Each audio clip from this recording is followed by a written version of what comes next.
rolling in 3, 2, 1.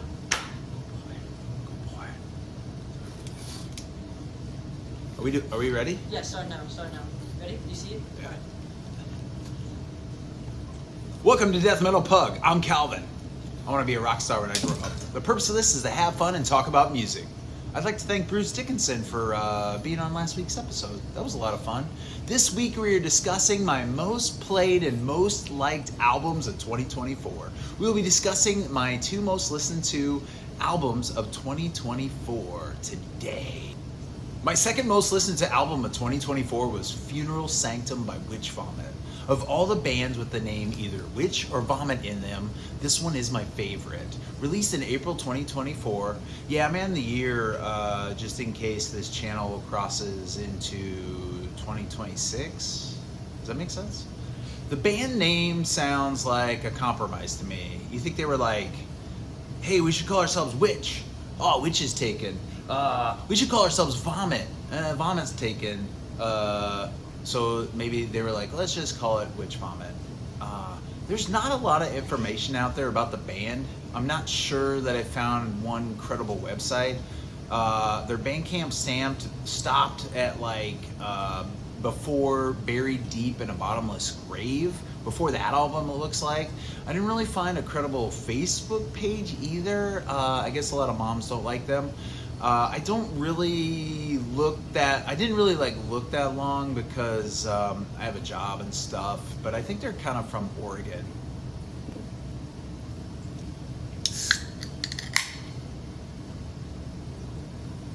Do you cut this part out? I like this album because of the creative subtlety of the riffs. Each song is fast and varied and just death metal-y. It sounds different from the last album, Buried Deep in a Bottomless Grave. Bottomless Grave was just this throat punch of an album. By the time you got to that title track, which was mostly just like an instrumental, the vocals just vomited at the end of it, and then it just was like such gnarly track, so vicious and nasty. This album is drenched more in like as you'll see from the album itself, like a blue sadness, almost like a melodic death metal and melodic black metal kind of feel thrown over it, almost like the prior album, but then like a deep dark purple cloth has been covered over the music, and it works. The album starts with a musical introduction, so while it's an intro track, it's not like one of those like overplayed synthy things where like it's some like dork on a keyboard in a basement trying to come across as like scary. Wait, I'm in a basement. The first real song, Endless Fall, has some very...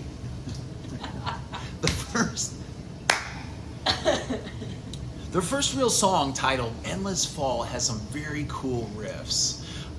It also has in the middle like these cool kicks that are just like in a varied pattern built into the song in a cool way.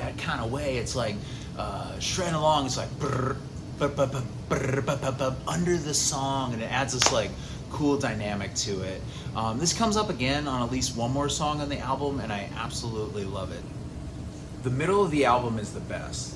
Track 4, Serpentine Shadows, starts off with 2 guitars acting as like almost an introduction, with the whole song built in these parts with almost like an ending or outro kind of moment, with these like dive bombs kicking in on the guitar, and then these super cool kind of like riffs just roll right into what I would consider to be my favorite song on the album, titled Decaying Angelic Flesh.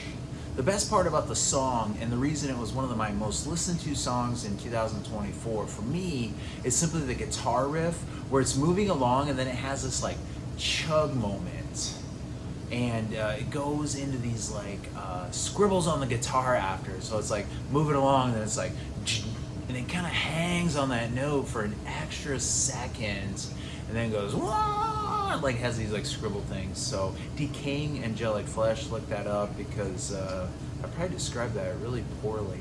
The next song, Black Wings of Desolation, continues this 3-song awesome stretch, and to me is the best part of the album. These 3 songs are the best part of the album.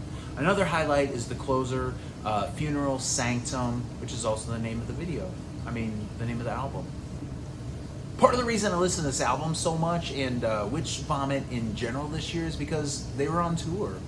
I tend to listen to a band more when I'm going to their concert. In October 24, I saw them open for Skeletal Remains. Skeletal Remains was the opener, and Phobophilic were there, and Bewitcher. So I hadn't seen Bewitcher before, I hadn't seen Skeletal Remains before, and it was my first time seeing Witch Vomit as well. Side note too, Phobophilic had lost their guitarist and vocalist, and the other guitarist, the guy with the white high tops, he was the one doing the vocals, and the band just wasn't as good when I've seen them in the past. I kind of felt bad watching that show. I'm not sure what happened to the singer. He was also another guitarist. If you know, let me know, please. Overall, that was a cool show, but there was some other concert that was going on that night that was another metal-related concert. It was in Chicago, like both of them were in Chicago. So this show, Skeletal Remains and Witch Vomit and everybody, it was probably one of the least attended shows I've seen in a long time. It reminded me of like when you're like watching a band with like in the garage or like a VFW with your buddies or something, and I haven't had that experience in a while, but it was cool. Made a few new friends. I was able to talk to a person that I see a lot at a lot of shows, especially the death metal shows. He ended up being a cool dude. He lived close by me. He was a great contact to make, and I see that dude all the time. Just saw him at another concert here after that even. So it was a good experience. It was a good experience. Anyway, back to the album. 5 out of 5 pugs. 10 out of 10, whatever the hell you think is an excellent album. And that Funeral Sanctum album by Witch Vomit was my second most listened to album for me in 2024. My most played album that came out in 2024 is Dodrit's Nocturnal Will. Dodrit's. D-O-D-S-R-I-T. Thank you for spelling that out for me. Got you. It's got those like 2 dots above the O that like people in Europe do. This album came out in March 2024. I did not hear this album until the summer though. My music app tells me that it was my most listened to album in July of 24, which is probably when I first heard it, I'd say. Bandcamp says they are from Sweden. This continues the frosty European Norse trend of awesome metal music, culture, and output. I don't think I've heard anything like this. It combines black metal, the traditional kind of celebratory, triumphant kind of metal atmosphere. It's got a ton of atmosphere and almost creates this whole new style.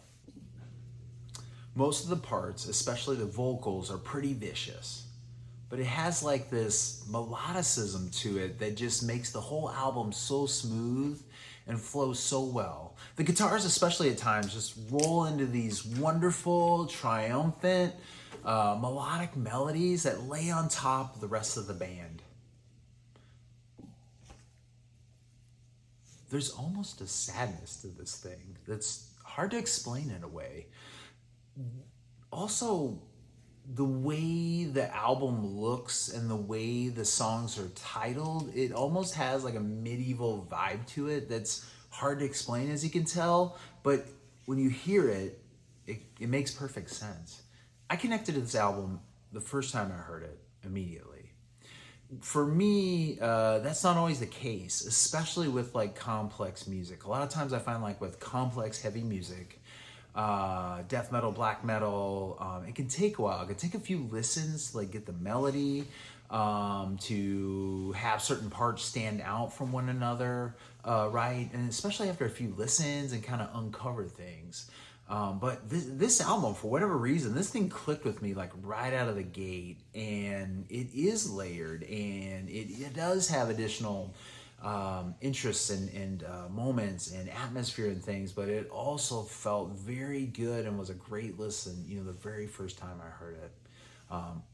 It's so cool. It's triumphant. It's layered. Overall, this album is excellent.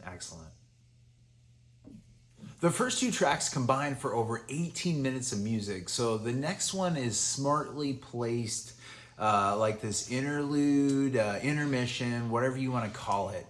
And it is this medieval times pub movement that sounds dorky as shit, but actually kind of works on the album and is kind of cool in this moment. Then the fourth track goes into a name I can't pronounce, and the name of that track, I will say Upmid, is how it starts. And it is like a shoegaze, and I know that description is overused a lot now, and I don't know what else to call it, but honestly, it is just so cool. It's 4 or 5 minutes long, it's instrumental, and it sets up the biggest track on the album called Death Comes Reaping. I listened to this song so many times that it is in my top 15 most played songs of 2024, and the damn thing is just shy of 11 minutes long. And it takes you for a ride. Although it's called Death Comes Reaping, it's got a really upbeat series of moments and guitar parts that just make you want to conquer the world. The best kind of music invokes a certain feeling or emotion, and this song transfers that optimism. This is how I feel or have an idea that the lyrics are about or anything. I should sit down and read the lyrics, but it feels like it invokes an optimism on how you're going to die or maybe be killed. I see 2 knights in battle, and one of them is close to death, and the other one is about to put the sword through his chest. And I think it says, this is how I'm gonna go out with fight, with optimism. Purposefully interpreted this way right before I die. Bravo, guys.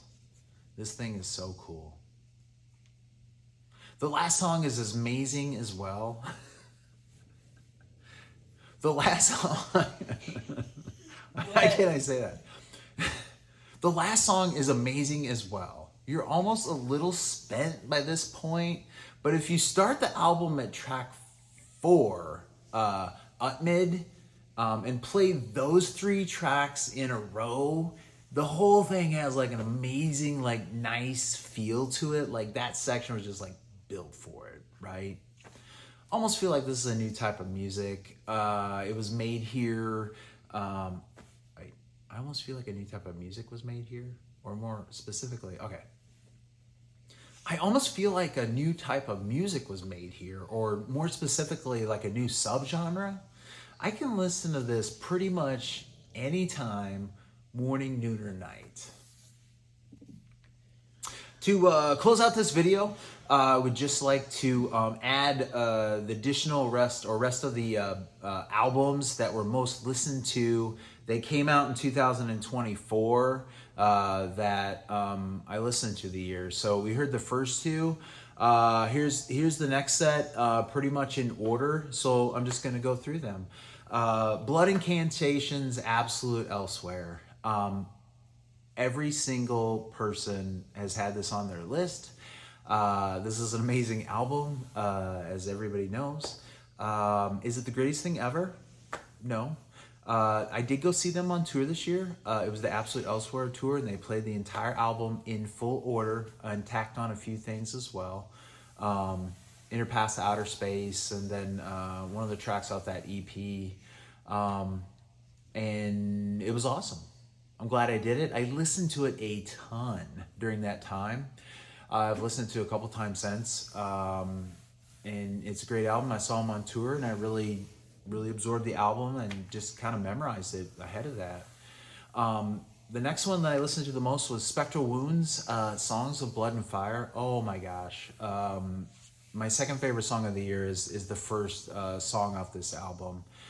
absolutely incredible. So purposefully made in how it's constructed. That first song, it's almost like black metal Iron Maiden, if you get that, especially in how it's like constructed.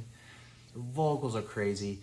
I listened to that album so much this year, and I basically just tracks 1, 2, 3, right? The first three are so amazing. So amazing. Wine at Midnight, the aristocratic black metal, those three were just like, those three songs like catapulted the whole thing up. Skeletal Remains, Fragments of the Ageless. This is the next one I listened to the most. Oh my gosh, track 1, just absolutely amazing. And then make sure if you want to skip to 8, Unmerciful, absolutely awesome. Cannibal Corpse like in up and down in the best kind of way, very consistent, not in a way since 2015. Unmerciful should be their closer forever. This got a ton of play for me because I was going to see them in concert. This was a relatively new band for me. This album last year there came out and I listened to it the most from them. I also listened quite a bit on what I think was their 2017 album. Listen to that so much, just getting to know the band, hearing them. I ended up like getting into like, you were one of the top blah, blah, blah listeners of that band, which is, kind of crazy if you think about it. So, listened to a lot of Skeletal Remains this year. Peeling Flesh was the next most listened to album by me. I have not listened to an album this much ever in a very forever, maybe since the 90s, that used the N-word in it, in samples and things. It's highly unlikely for me. It is not done in a way where it is, by the band, it's through the samples and things. It is Slam, Death Slam. They have cracked open, I think, Slam in 2024 for everybody. Tons of bands, tons of stuff, tons of things, getting it on the map. Now integrated, crossed over into different stuff, legitimized. Bravo. The whole thing, when you listen to it, is just, it's crazy fun, it's crazy good, it's crazy heavy. Peeling Flesh, yeah, I hope to get to see them this year. My next most listened to album was Holders versus an Oath, band that I've been meaning to get to, and I finally got to the other one, God's Slaughtering Slaying album at the very beginning of the year, and oh, I love that. It actually made my top 15, I think, most listened to albums, but it didn't come out in 2024, right? Amazing. Just so much fun. The midsection, the changes in songs, but it all goes together. Yikes. And then they were coming out with a new album in 2024. I saw the tour. I saw that glorious tour they were on this year. It was absolutely amazing. Versus an Oath. Listened to it a bunch. I don't know that I listened to it that much after I saw them in concert. So the album came out, listened to it, built up to the concert, listened to it more. Absolutely great set that night. Very well done, very cool. Holder was that band. The next album was Niles, The Underworld Awaits Us All. Oh my gosh, so great. The Gospel Choir. I just saw them in tour. They rolled through town nearby me in Joliet, Illinois. We have a video that we made about that, 6 Feet Under, open forum, and it was phenomenal. Niles' album was really, really excellent. The next most listened to album that I had, and they're no longer in order because it stops counting kind of thing, but this is unusual for me, it was the Power Flow album. Power, F-L-O, yeah. This is brought out the pure high school 90s dork in me. Like, it is dorky, it is awesome. It has a beer drinking song, it has a song, all their songs are like, fuck you, fuck this, fuck everybody, let's have fun, and you have to tell me what to do, and it sounds so 90s in its themes, the way it's done. It's a little slicked over, right? It's very modern, a little glossed up, but I could totally see jamming this in like 1996. Undeath album, everybody love this. I love this. My best favorite song of the year, I believe, has to be the Blade song. Banish the Blade was like my favorite song I heard this year. I just love that so much. I actually didn't get to this very much until towards the end of the year. So it's been a joy to kind of pick it up at the new year as well and really enjoy it. All the songs are excellent. It's so much fun. It just has a timeless feel to it. Bravo. The 200 Stab Wounds album, everybody loved this thing. I love this thing. It is amazing 2024 we had that it is down this far. It was great. The Vitriol album, I almost got to see them on the Cattle to Cap, Carnifex, Rivers of Nile. I miss them like I have this life, and it was like a big long thing. There were like 10 bands and they went way early. I got to see them. I got to buy a patch, give them a couple bucks. That was cool. The Cryptic Hatred album, if you haven't heard that, go find it. It's great. I super enjoyed the Into Again. I am let it number 2 again. It's all red to me. That was amazing EP. I listened to that so much. Corrosive with a K. Thrash Crazy. I think they're from Canada. It was so aggressive, so awesome. Underneath a Vicious Sky. Aranzi Pazoo. It's been a while since I've listened to a band and been like, oh, this sounds like it's evil. Not, it sounds like people who are trying to sound like they're evil. And it just was like, it came out in October around Halloween or whatever, and it felt scary, like to listen to it. And didn't listen to it a bunch, I don't think, like quantity, but it was scary. It's a scary album. Bravo. Stuff I found out towards the end of the year that would have made this list, but I didn't find out until the very end. So from a who let you listen to the most standpoint, they didn't have a chance because I found out about them too late. Bill Murray, it's not spelled that way, but that's how it sounds. It is absolutely incredible. It's not what you think it is, so give it a shot. It combines Hoobastank and Mom Country, and I just really blew your mind right there. Plus, the guy doing it, you're going to know him from the past. Defeated Sanity's album. Oh gosh, that song Condemned to Vascular Famine. I had to like text my brother to be like, what time signature is this? Like, it breaks my brain. Bravo. That thing's so cool. And I think an album that I would have definitely listened to, like maybe the most even in 2024 was Dawn Treader. Post black metal, this isn't my jam normally, but holy cow, is this incredible. This was my most listened to album in December 2024 because it was coming up on year-end list, quite frankly, and I hadn't heard it, and then when I did, that is all I listened to for like a month. It's incredible. It's still in rotation now. Once you start it, you can't stop. Most listened to albums in 2024, Death Metal Pug.